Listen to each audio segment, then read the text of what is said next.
와. 오. 이쁘다. 힙해 힙해. 이번 라디오를 좀 장소를 옮겨서 이제 그 고흐에 대한 이야기 그리고 또 거기에 있는 우리 이야기들을 좀 나눠보면 어떨까 싶어가지고 늘 목사님만 앞에 계셨었는데 같이 준비하는 좋아요. 사람들 네, 다 모시고 좋아요. 와봤습니다. 여기 와보셨다고 했잖아요. 소개를 해주시겠어요? 네, 여기 저 세 번째인데, 네 번째구나. 여기 이태원에 이주민들이 있어요. 이렇게 난민들도 있고, 여기 또 경제적 활동하기 위해서 오시는 분들도 계시고, 근데 그분들을 거의 홍반장처럼 이렇게 섬겨주시는 그 선생님. 그 이주민들이 이렇게 편의시설 이용하기 힘들고, 카페도 이용하기 힘든데, 고향에 대해서 이렇게 향수가 느껴지면 이런 곳에 와가지고 커피도 한 잔씩 마시고, 사랑방처럼 쓰라고. 원래는 이제 이주민들이 갓 한국에 오면은 이렇게 머물 숙소가 없어서 이렇게 만든 거처였는데, 오히려 지금은 그 이주민들보다도 여기를 한번 와보고 싶어가지고 공개된 져서는 아닌데, 아는 분들 아름아름으로 여기 와가지고 차도 한잔 하시고 네, 그런 장소예요. 저희 그러면 오늘 라디오 준비해 주시던 분들을 앞에 모셨는데요. 간단히 소개 좀 해봐 주실까요? 네, 저는 라디오 스텝으로 함께 일하고 있는 박현성이라고 합니다. 네, 저는 라디오 원고로 함께하고 있는 박미선이라고 합니다. 네, 저는 라디오에서 노래 만들고 있는 고물이라고 합니다. 네, 저는 라디오 진행자 김효경입니다. 반갑습니다. 반갑습니다. 고흐하면 떠오르는 이미지가 있으세요? 귀 자르는 사람이랑 우울증을 되게 좀 크게 앓았던 사람, 심하게 앓았던 사람, 좀 그런 이미지로 많이 각인됐었던 것 같아요. 저는 그냥 별이 빛나는 밤에. 네, 음. 그거 딱 떠올라요. 그러니까 좀 메마르고 거친 이미지가 저한테 좀 많았던 것 같아요. 네. 네, 고흐를 프랑스 사람이라고 생각을 하시는 분들도 있더라고요. 근데 네덜란드에 제가 가본 적이 있는데, 네덜란드와 너무 잘 어울리는 화가다. 그래서 저는 고흐하면 네덜란드가 떠오릅니다. 네, 후기 인상파로 불리는 고흐는 사실 전례가 없는 화법으로 그림을 그린 화가거든요. 네, 그래서 어느 화풍에 속한다고 명확히 꼬집어 말하기는 어려운데요. 그럼에도 평생 추구했던 그만의 색과 빛의 조화를 통해 전 세계에서 가장 유명하고 사랑받는 화가 중 하나가 됐죠.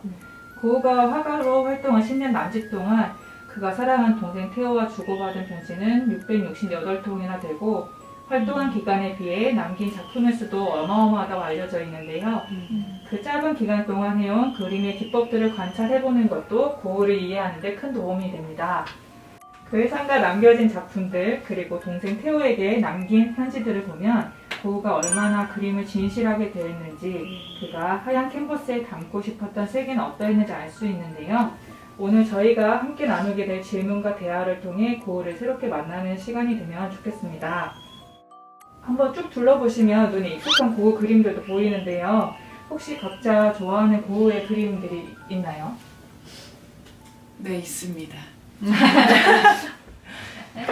저 같은 경우는 어떤 고흐의 한 그림을 딱 좋아한다고 설명하기보다는 그냥 제가 보내고 있는 어떤 시간에 따라 좀 머물게 되는 그림이 달라지는 것 같은데, 최근에 제가 요즘 많이 묵상하는 거는 아르베 붉은 포도밭이라는 그림입니다. 이 그림은 이제 제가 설명 듣기로 이렇게 막 보시면은 되게 많은 이런 노동자들이 나와가지고 막 포도 따고 막 밭 만지고 막 이제 이런 되게 어떤 일상의 그림인데, 위에 보시면 되게 큰 해가 이 사람들을 되게 비추고 있어요.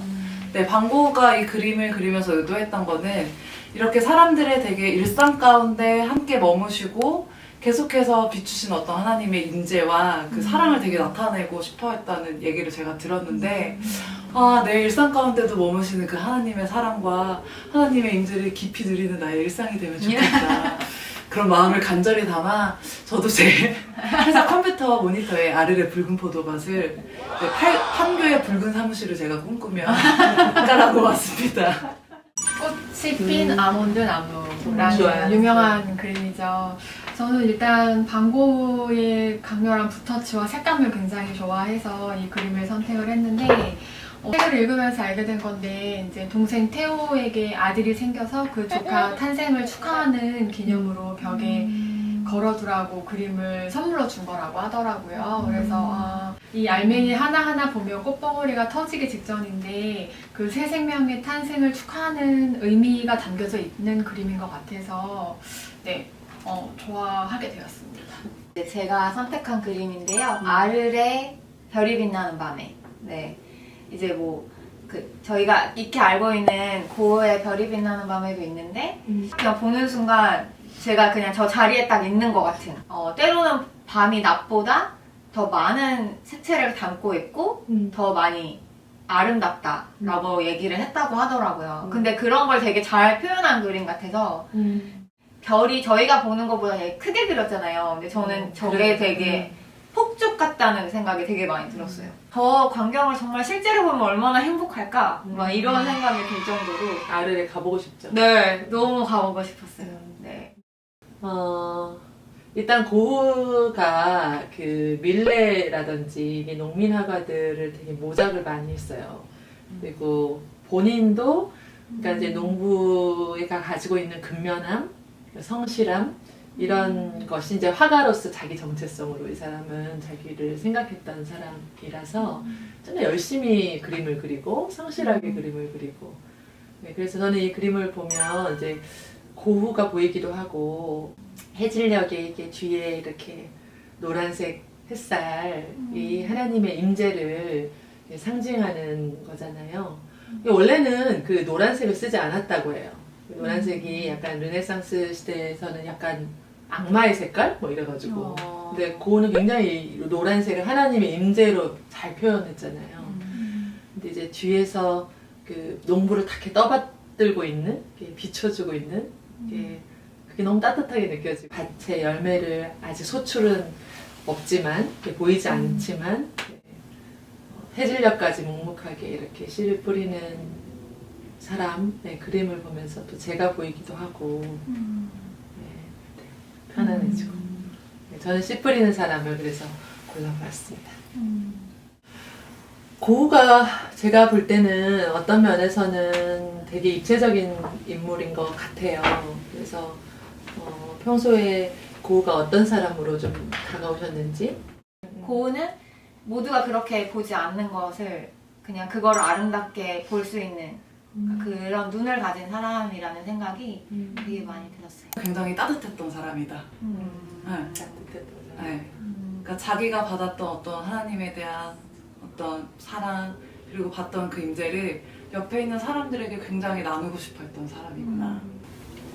저는 이번에 반고 영혼의 편지라는 책을 읽으면서 고흐에 대해서 이제 다시 한번 생각을 해봤는데 일단 고흐가 그 화가로 입문하면서부터 죽기 직전까지 동생 태호와 동료와 또 가족들에게 쓴 편지가 668통이나 된다고 하더라고요. 그 중에 일부가 수록된 책인데 근데 저는 사실 고흐에 대해서 굉장히 천재적이고 그림을 쉽게 그려내는 사람이라는 생각을 갖고 있었어요. 워낙에 작품이 많다 보니까. 근데 이 책을 읽다 보니 스케치부터 뭐 드로잉, 유화 그 순서를 굉장히 열심히 성실하게 노력하면서 그려낸 사람이었고 그림을 하루 종일 그리고 들어올 정도로 굉장히 부지런한 사람이었다고 하더라고요. 고흐를 천재나 순교자가 아니라 소박한 화가라고 표현을 하는데 그게 굉장히 고흐에게 잘 어울리는 표현이지 않을까라는 생각을 많이 했었고 또 한편으로는 이제 고흐가 이제 원래 형이 있었는데 형이 일찍 죽어요. 그런데 고흐의 생일과 그 형의 생일이 같았던 거고 또 부모님이 빈센트라는 이름을 형에게 지어줬던 이름인데 고흐에게도 그대로 지어준 거예요. 그래서 평생 그 형의 삶을 대신 살아야 된다라는 강박 속에 조금은 놓여있지 않았을까. 그런 게 좀 광기로 나타나진 않았을까라는 생각을 하면서 굉장히 불쌍하고 안타깝다 그 마음이 좀 그렇게 새롭게 고흐가 다가왔던 것 같아요. 제가 봤을 때 고흐는 그런 부분들을 본인이 많이 생각하고 고민했다는 거에도 공감해요. 고흐가 이렇게 초상화 이렇게 그리잖아요. 이 초상화의 형태가 그 얀바네이크의 초상화하고 구도가 거의 비슷해요. 그러니까 고흐가 이제 그런 기본기, 네덜란드 화풍의 기본기를 굉장히 잘 바탕으로 하고 있는 것을 이제 볼 수 있고, 렘브란트는 워낙 그 종교화로 유명하잖아요. 되게 우리로 하여금 종교적인 그 영감을 많이 주는 화가인데, 불빛. 이제 고흐도 그 빛에 대한 표현을 계속 하는 거죠. 근데 두 화가 다가 네덜란드 화가 중에서 굉장히 한 획을 그은 분들인데, 고흐가 이 두 사람의 영향을 많이 받았다는 거를 알 수 있어요. 그런데 이제 프랑스 가서 파리 생활하고 아르레 가고 이러면서 색채에 대한 이런 거, 뭐 모네, 마네 이런 사람들 통해서 이제 인상파가들이 밖에서도 그림 그리고 자연에서 그리는 걸 보면서 이제 그러면서도 마냥 되게 낭만적인 느낌이 아니잖아요. 그 네덜란드 사람들의 특유의 약간 좀 고지식하고 이렇게 진중하고 이런 것도 느껴지면서도 색채는 되게 밝고 화사하고, 이게 굉장히 저는 그 고흐의 그 독특함이 이 사람의 성품 안에도 있다고 느껴져요. 기독교 신앙을 또 본질을 갖고 있으면서도 그 본질대로 자기대로 이렇게 살아갔던 현실에 뿌리 박은 영성 이렇게 표현하자면 그런 인물이다 그런 생각이 들어요. 저는 최근에 그 이제 고흐 영혼의 문에서라는 영화와 러빈 빈센트라는 영화 두 편을 봤는데, 좀 인상 깊었던 게 그 영혼의 문에서 테오라는 그 고흐의 동생이 굉장히 고흐보다 건장하고, 그리고 나오는 장면마다 테오를 안아주고 고흐를 그래서 이렇게 막 계속 이렇게 안아주는 장면을 보면서 부모님의 어떤 역할 같은 계속 이렇게 고흐를 뭔가 품어주고 이제 그런 모습들이 저한테 되게 많이 눈에 들어왔어요. 돌아가신 형을 그리워하는 어머니 안에서 좀 많이 외로웠을 것 같은데, 고흐가 그 가정 안에서 또 그래도 그 시간을 견딜 수 있었던 게 테오와의 관계가 또 되게 돈독하고 668편의 편지를 주고받을 정도로 그런 관계가 됐기 때문에, 근데 그 안에서 얼마나 많은 얘기들이 오고 갔겠어요. 그래서 제가 편지도 다는 아니지만 몇 편을 읽었는데, 이제 고흐가 자신의 그림들을 사람들이 막 이렇게 평가절하할 때 너는 나를 어떻게 생각하냐 이렇게 딱 질문을 해요. 그럴 때 테오가 나는 형이 좋은 화가가 아니고 위대한 화가라고 생각한다. 그 대사가 동생의 어떤 인정과 그 신뢰를 바탕으로 고흐가 그 시간들을 그래도 계속 이 씨를 뿌리는 마음으로 그림 작업을 했을 수 있겠다. 이런 생각들이 많이 들더라고요. 저도 동생한테 굉장히 의존하는 부분이 있고, 동생이지만 저의 어떤 것들을 뒷바라지 해주려고 하고 또 그걸 전적으로 신뢰해주고 정말 그 한 사람 정도 있는 게 인생에 되게 큰 축복인 것 같아요. 한 사람 있다는 게 정말 저는 또 그런 의미에서 반고흐에게 또 의미 있던 관계가 좀 고갱이 아니었나라는 생각을 좀 하게 됐어요. 네. 이제 테오 같은 경우는 고흐를 되게 무조건적으로 막 수용해주고 막 받아주고 엄마와 같은 되게 그런 역할의 존재였다면, 고갱은 되게 고흐가 화가로서의 정체성을 확인할 수 있도록 끊임없이 이렇게 비춰주는 어떤 관계이지 않았을까라는 되게 마음이 좀 들었어요. 그러니까 왜냐면 그게 너무 비슷하기 때문이 아니라 너무 다르기 때문에 오히려 서로의 어떤 이런 예술가적인 좀 거울과 같이 비춰주는 너무 귀한 관계가 아니었을까라는 생각을 저는 좀 해보게 됐던 것 같아요. 혹자들은 고흐가 가장 애착을 가졌던 그림이 이 그림이라고 해요.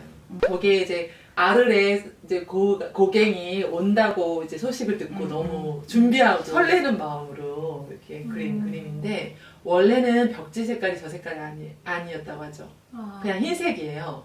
침대도 저 색깔이 아닌 거죠. 근데 저 그림이 되게 침실을 해도 베개가 2개고 의자 2개고 다 2개씩 고갱이 오는 거야. 나중에는 막 이렇게 싸우고 막 고갱이 놀래서 이제 혼비백산해서 도망가지만, 그런데 끝까지 고흐는 고갱을 그리워하잖아요. 이런 거 보면 찡한 거지. 고우가 평생 이런 공동체를 얼마나 원했을까. 이제 그런 고우가 만난 하나님이 되게 중요할 것 같아요. 아니면 우리가 고우를 통해서 어떤 하나님을 좀 발견하게 됐는지. 저는 만물 가운데서 하나님을 되게 경험한 사람? 그 영화에도 생레미 요양원에서 나가도 되는지, 정신병원. 네, 정신병원에서 나가도 되는지, 이제 그거를 최종적으로 이제 얘기해줄 그 신부님하고 이제 만나서 대화를 하는데, 쉬는 곳 자연이고, 자연은 아름답다. 저도 되게 자연 안에 하나님의 성품이 있다고 믿거든요. 자연을 묵상할 때 하나님을 되게 많이 경험했었는데, 그래서 그 말이 무슨 말인지 너무 알겠더라고요. 근데 그 만물 가운데 계신 하나님을 너무 알았고 고우가 그걸 많이 누리고 그걸 또 많이 담아낸 사람 같아요.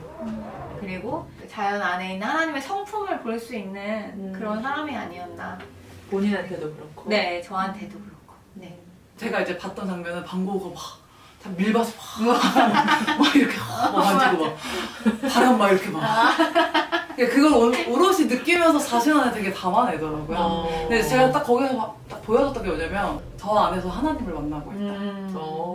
그러니까 그게 어떤 태와의 관계에서 경험했던 무조건적 수용을 그 자연 안에서 바람을 이렇게 만나고 밀밭을 이렇게 만지면서 자신을 받아들여 주시는 그 하나님을 되게 경험하지 않았나. 나 역시도 내가 만나게 된 그 하나님을 내 일상 가운데서 만나게 되는 사람들에게 되게 그것들을 막 좀 전하는 그런 열정적인 사람이 너무 되고 싶다. 사람들 속에서 하나님을 발견할 줄 아는 사람이었던 것 같아요. 나중에 정신병원에서 맞아. 나왔을 때 탄원서를 아르에 오지 못하도록 탄원서를 제출할 정도로 거절을 많이 받던 사람이었는데 고흐는 끝까지 그 사람들 안에서 하나님을 발견을 하거든요. 그가 그린 그 인물들을 보면 굉장히 투박하고 못생기기도 하고 뭐 웃는 사람은 별로 없는 것 같아요. 근데 보면 따뜻하거든요. 가난하고 소외되고 그런 사람이 하나님이 아닐까 네, 그런 생각을 많이 하게 됐어요.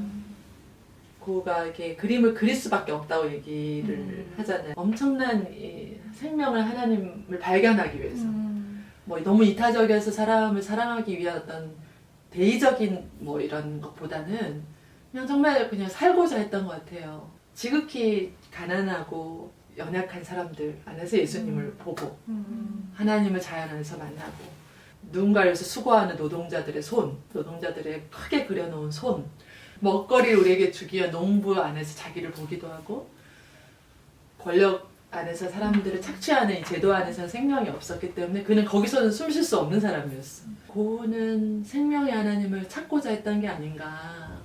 그리고 그 하나님을 만날 수밖에 없었다.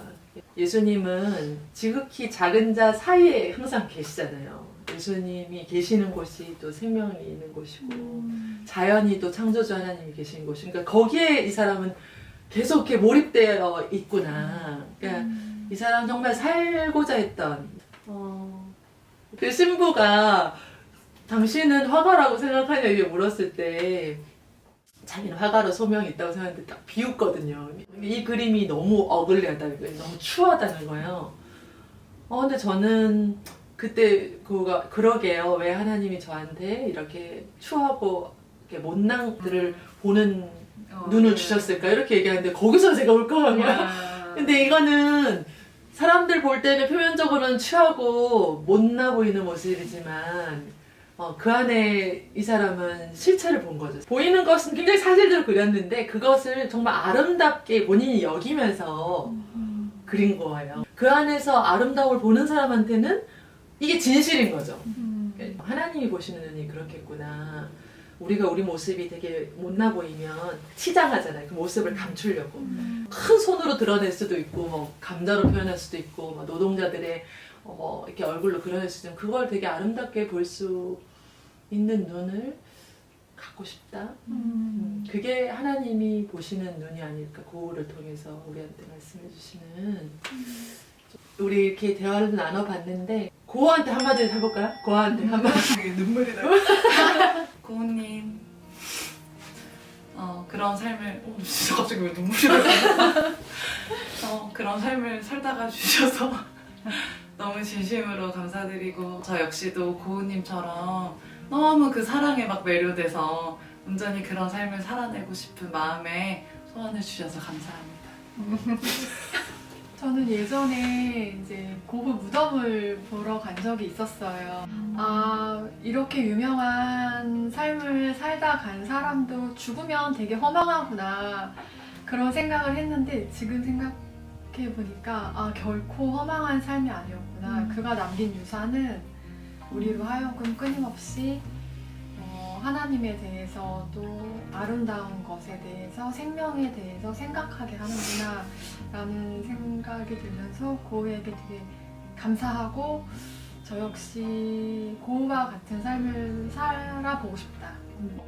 당대의 어떤 비판과 사람들의 어떤 평가에도 본인의 부르심과 소명을 멈추지 않고 포기하지 않아 주셔서 너무 감사합니다. 네, 그걸 누리게 해주셔서 감사합니다.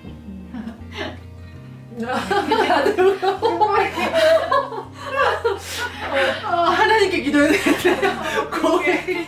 휴지 좀 주세요. 이 시대의 사람들이 살아내는 게 참 힘든데, 삶을 계속 이어가는 것이 너무 힘든데, 그것을 어디서 힘을 우리가 얻고 용기를 가지고 열정을 가지고 가야 되는지를 자신의 삶을 통해서 이렇게 보여주어서 감사합니다 라고 얘기하고 싶네요. 이게 11월 라디오예요. 레미제라블 라디오를 좀 다른 포맷과 방식으로 저희가 고흐 영혼의 편지, 물론 책 얘기만 한 건 아니지만 고흐에 대해서 저희가 나눠보았는데요. 다음 달 첫날에도 좋은 이야기와 또 성찰의 내용들을 가지고 찾아뵙도록 하겠습니다. 네, 함께해 주셔서 감사합니다. 다른 분들도 우리 이왕 나오신 김에 다음 달에 뵐게요. 다음 달도 기대해 주세요. 또 만나요. 컷! 하나요? 네, 하나, 둘.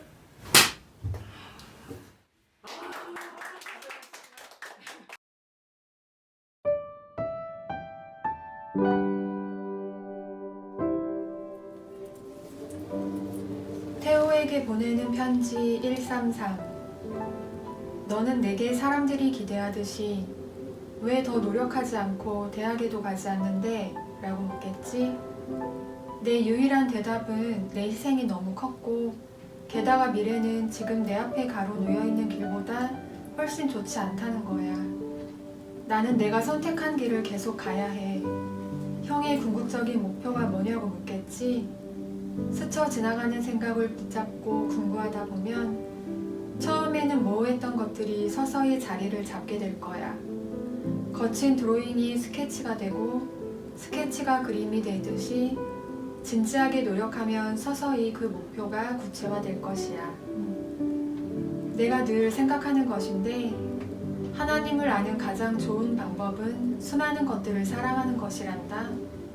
친구든 아내든 내가 좋아하는 것은 무엇이든지 사랑한다면 하나님에 대해 훨씬 많은 것을 아는 길에 서는 셈이지. 사람은 고상하고 진지한 친밀한 동정심, 굳센 힘, 분명한 지혜로 사랑해야 한단다. 사람은 항상 더 깊이, 더 낮게, 더 많이 사랑하도록 애써야 한단다. 이것만이 하나님께로 인도하고 요동치지 않는 믿음으로 인도한단다.